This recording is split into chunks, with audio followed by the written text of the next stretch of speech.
Welcome back, everybody. Welcome back to the Canyon. Welcome to, it'll at least, it might come close to a tie for shortest junk view. I had gotten a request, offhand, kind of from the comments, because we've been having real good luck. We've been testing a lot of tires lately. The knockoff approaches were very good. The knockoff swampers, pretty good. Knockoff ruptures, pretty good. They're getting better at knocking off the tires.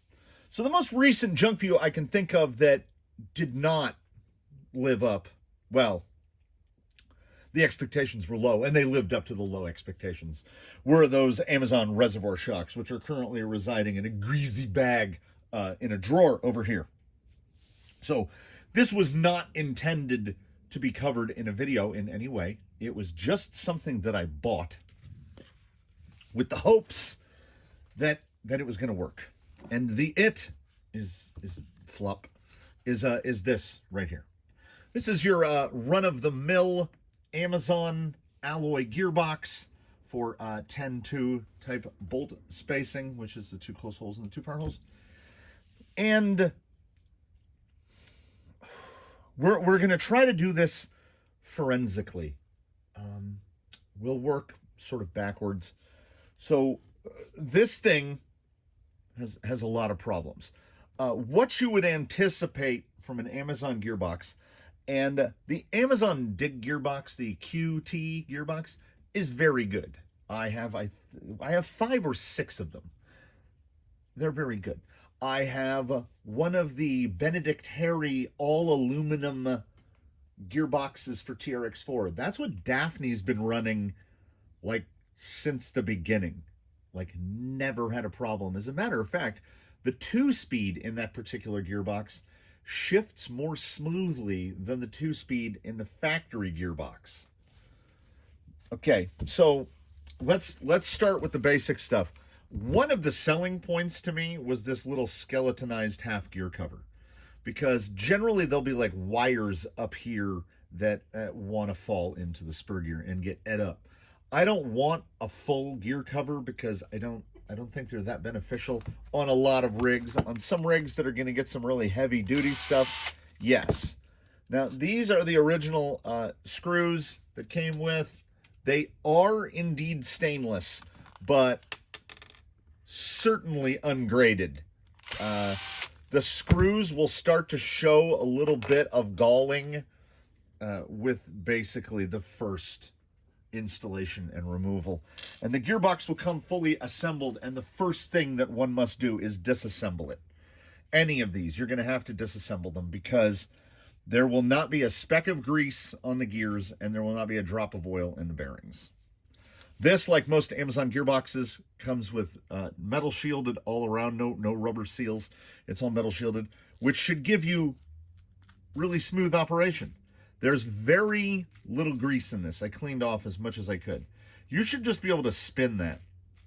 And there is a reason that you can't just spin that. Why we get maybe, 3-4 revolutions? I have some that will spin like a bicycle wheel when they're assembled. The reason behind that is, and I hope this will show, we'll use the little tan background there. So there we go. It definitely moves more this way. So can we get the sound? There you go. You can see it there. So a 5mm bearing tends to be like 4.96, 4.98 on the inside. Fairly typical. The top shaft in, say, for instance, just a stock plastic axial gearbox, that top shaft is 4.96. So it is what they call an interference fit. So it fits nice and tight through the bearings, and you don't get this run out. And oh, you can really see it there when I hold the gearbox down. So that run out, like you can see the little brass spacer just wiggling back and forth there. So that amount of run out is not great. We don't have any this way, which, like, this is just another cheap Amazon gearbox. That's not uncommon. Now, generally you can shim that out. And on this particular one, the diff is just as bad. But that really, truthfully, does not matter, because on either side of this, you have telescoping shafts. So if this moves 2 or 3 millimeters, that's not a problem. This one, on the other hand, there's effectively no tiny little bit of lash at the top. On the plastic gearboxes, there's none. And on this one, it's a pronounced amount, and honestly, it's too much. The other selling point of this for me, which did not work out in my favor, is that instead of using a keyed shaft, like axial, it uses a pin shaft, which is a lot more common. So you can just use these adapters, so you can run any number of type of slippers. Like these run a single plate slipper, which most of us are just clamping the thing down anyway, so it doesn't matter that it's a single plate or a dual plate slipper. I'm running the one that's on the vehicle pretty much clamped all the way down, so it doesn't really matter. But the pin that actuates that guy, okay, do we see the pin? We see the pin. You can see about 1/3 of the pin. So, say I want to take this gearbox apart, or say I want to get that spacer out because we've got wobbly flobbly.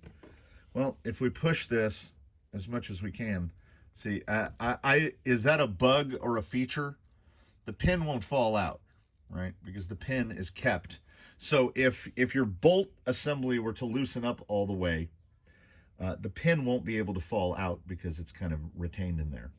The problem is, if I want to take that pin out, or when I take when I'm assembling this to put the pin in, this is fairly common with the single lock nut, so you can kind of clamp the whole job together. To get that pin out, or while you're assembling this, because you've had to completely disassemble it, and you'll notice that all the fasteners here have been replaced with black oxide graded hardware, which is just a thing that we do. So we take the motor plate off, and that's the only way to get that pin out. So when, as assembly is the reverse of disassembly, in order to put the motor plate on this, you have to put the bolts through like that. You have to slide the spacers on. You have to make sure to keep that as level as possible so that that pin doesn't do that and fall out, and then gingerly assemble the whole thing. It's not great. I'm assuming that was intentional. I don't see how that could be accidental, that they just perfectly lined the pin up with the motor plate. And while we're on the topic of the motor plate, let's take a little journey to the side before we take this the rest of the way apart. While we are on the motor plate, this one has been attacked with a Dremel, you can see right here, because with the size of the stock slots, I widen the slots out to about the size of the slots that come in the stock plastic axial gearbox. I had to widen these out. The gearbox itself comes with a metal. They love the metal spurs, 87 tooth. Here is the metal 87 tooth that comes out of a QT gearbox. You will see that they are the same size. They are a radically different color because it is my impression they both appear to be machined. They have a machine feel to them. So this is the QT, and this is the one that came with this inexpensive fellow. The difference is, I believe that this has been media blasted, because when you feel this, it feels very different. It is indeed a steel gear. That's a magnet. Okay, there it is sticking to a magnet. We're just talking hardened steel. And why I believe it is media blasted is, here's a white cardboard box. If I go like this, like even if I put a little, I can just start to cut in. It does have teeth. So this is a fairly nice gear. I am not a fan of metal spur gears. I don't run metal spur gears on anything. This is the gear that comes with the Amazon box.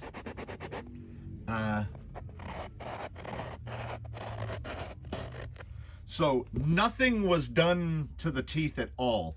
They are extremely sharp. And if this guy is hardened, like most of these gears are, this old boy gonna eat pinions like it's gonna eat them. They're gonna eat them all up. So like even when I hold it, when you feel that edge right there, it is just so, it's so sharp. So we automatically, if you run metal spur gears, you can run this one off the dig gearbox. It's fine. I would not run one of these. It also came with a pinion, and I think that goes a decent way into explaining why the adjustment slots are so short. It is unmarked. It looks like around a 20, I'm going to guess. So I run a Kimbrough 90 in place of the 87.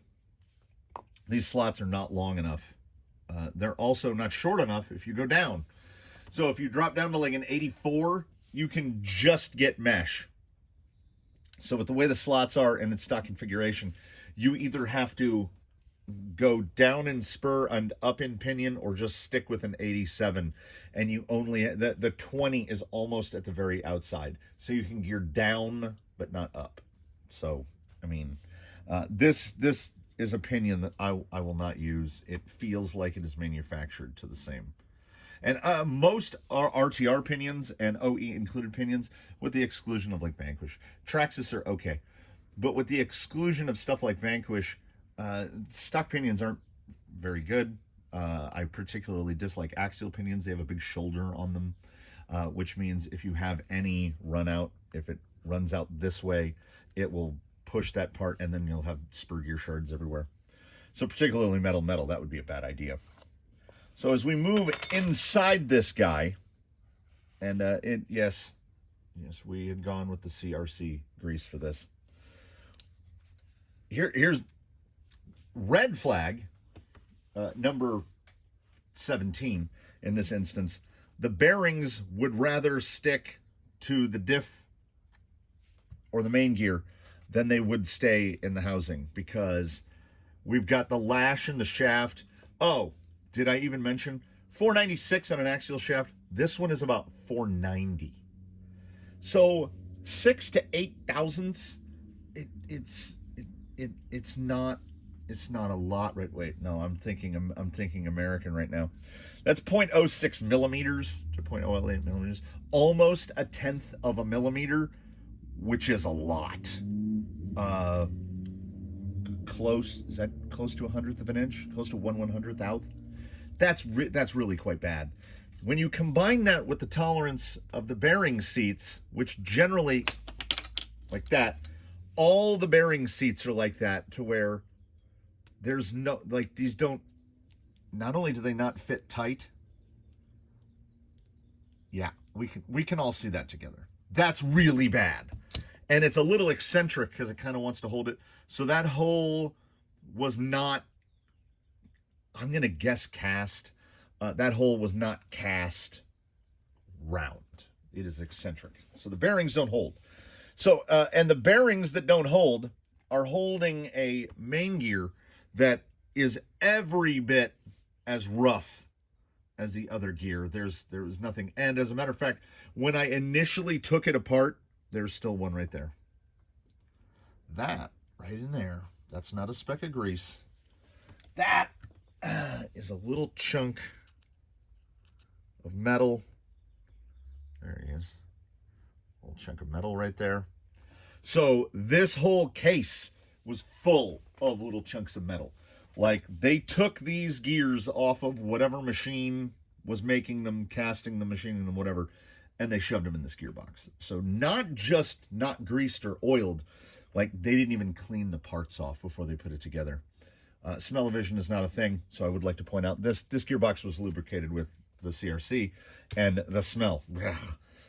Also, something I have not seen, I've seen main gears, what I still call diff gears, because this is where a differential would go.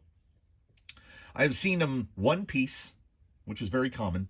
I have seen 3-piece, which is how Axial does it. I've seen it done with a spool carrier.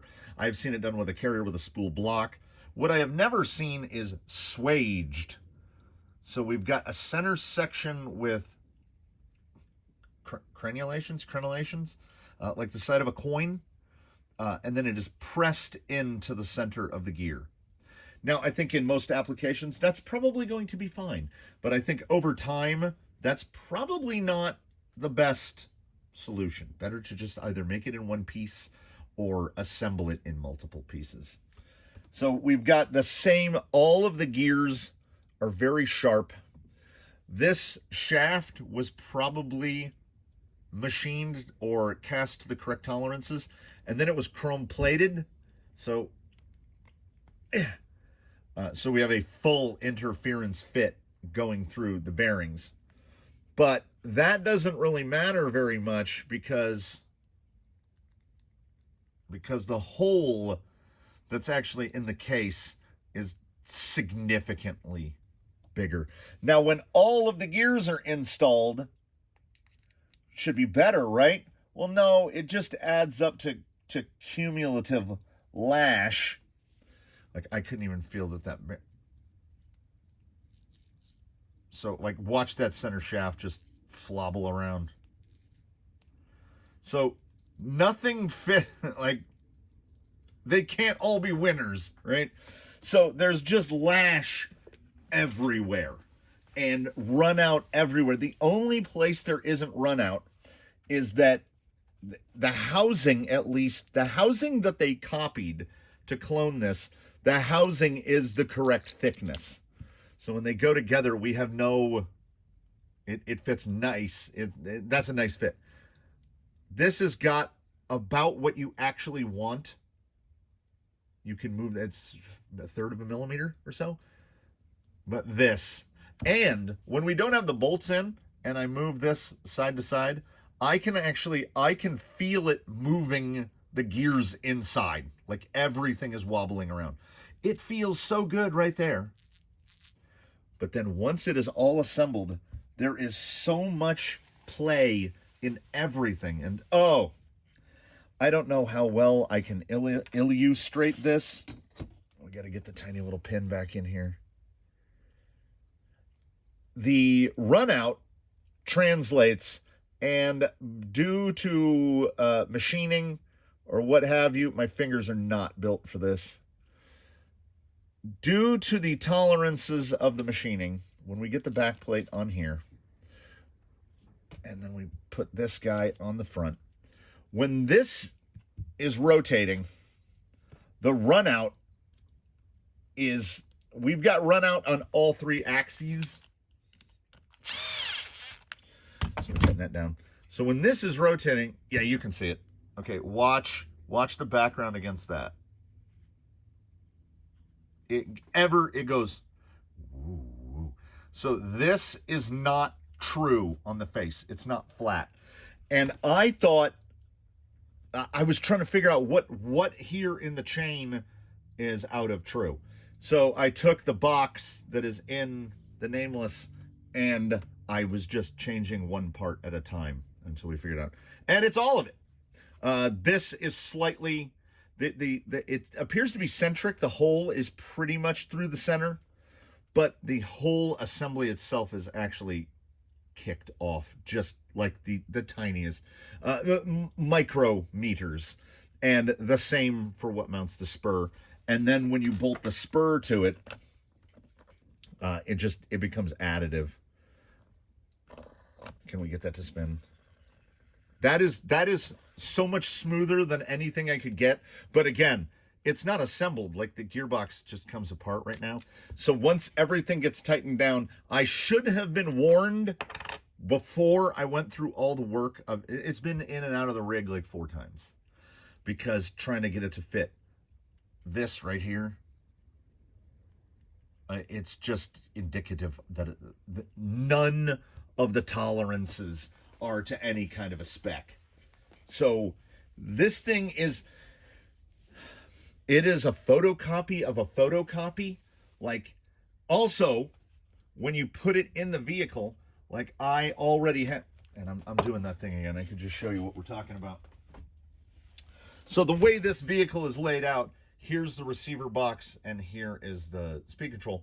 And when I mounted all the stuff to this gearbox and tried to put it in, it wouldn't fit.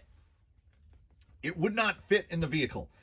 I had to loosen the screws on this, pull this off the tape and move it over because it moved everything just enough. Like, it's like a metric, it's like using a metric wrench on a standard fastener or vice versa. nothing quite fits right. And there was a lot of red flags. It was throwing red flags at me the whole way. And I really want, it looks great when it's installed. It looks great in there, but boy, howdy, does it not work. So here it is out. And like I say, this is with no screws in it. The gear, the quality. Now, if you were to run that, if you were to run it, like put it in a drill, like put a drill on there, clamp this to a block and just let it run dry, then clean all the gears and re-grease them, you still wouldn't have addressed the bad run out and lash problems, but at least it would feel kind of semi-smooth. And I wanted to replace it because the one of the only things I really don't like about the Obsidian plastic assembled stock axial gearbox is the same thing that I don't like about all plastic, full plastic gearboxes, which is where you tighten the bolts down to tighten the motor down. I understand they don't have to be that tight to maintain proper mesh, but it feels like you can just keep turning them forever because we're compressing, and you can just, I have to do these by hand. I'm not allowed to use this because I'll just torque the crap out of it, and then the motor is going to go off at an angle, and then we're really not going to have good mesh. So if it was this gearbox with a face on it, so the goal in the future will still be to get some sort of alloy gearbox housing in there. I think this one looked great. I loved how flat the flat top was, and I didn't put the gear cover on because the gear cover will and truly only fit about an 87. It won't fit the 90. 3 more teeth and it won't fit. So I was using these holes on the plate. I put some zip ties through them and just held the wire in place. So it was nice. The wire was all tucked down like that. It looked great. It just, I drove it, and A, it was louder, and B, you could just watch the spur gear wobbling around. And this is not perfect. We've got a little wobble, but that wobble is all in the spur because those Kimbrough spurs aren't whatever they're cast out of. It's very soft. So as you see, we can. Oh, I'm always doing this wrong. Yeah, see, we'll just put the cruise control on. This is all I wanted, you know. I just wanted a better looking gearbox. I did steal the spring and the little brass guy. So out of the purchase of this, that is what translated over to here is that spring and the little brass guy. And honestly, I can probably get that thing to sit a little flatter. When the spring tightened it down, I might have pushed it off to one side or the other. But like, this was the volume level that I was trying to replicate, and because of the gears, and in one of its assembly sequences, I took all of the gears out of that and put the gears in here, except you can't, this top gear is 1 millimeter thicker than that top gear. So if you put that top gear in, the whole thing flops around back and forth, and then we're right back where we started. So the gears are all, the 2 bottom ones are fine. The idler and the main gear are the same. The top gear is a completely different gear. It just, well, it's disappointing is what it is. But here it is, fair warning. And you will see these from a jillion sellers in red cases, black cases, silver cases, this gunmetal.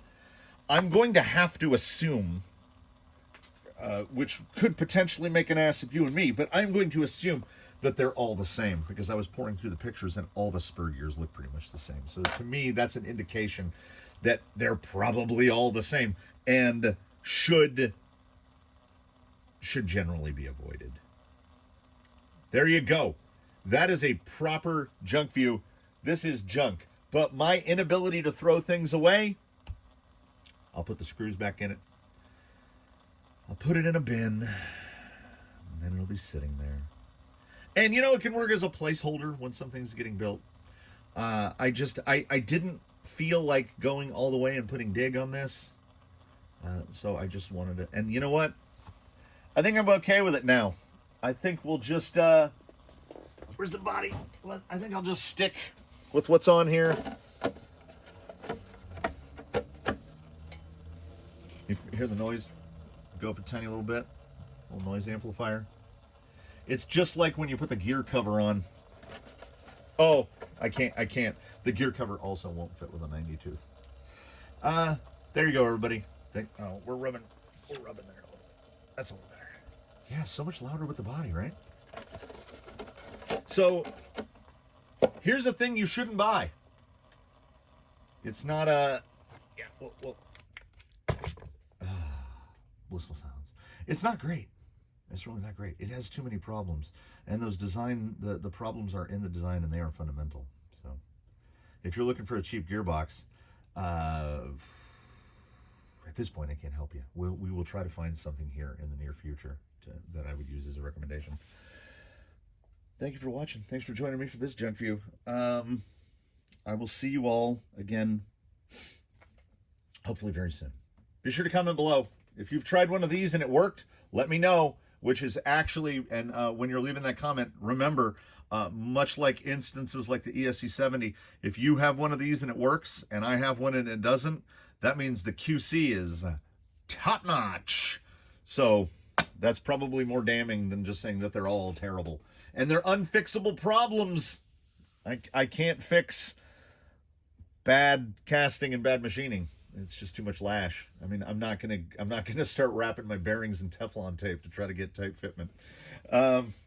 Anyway, thanks. That'll do it for this one. And boy, when I say that I can talk a blue streak, I sat here on my stool and I talked about a bad transmission for like a good long while, and I got you to watch it. I'll see you all next time, everybody. Thanks for stopping by.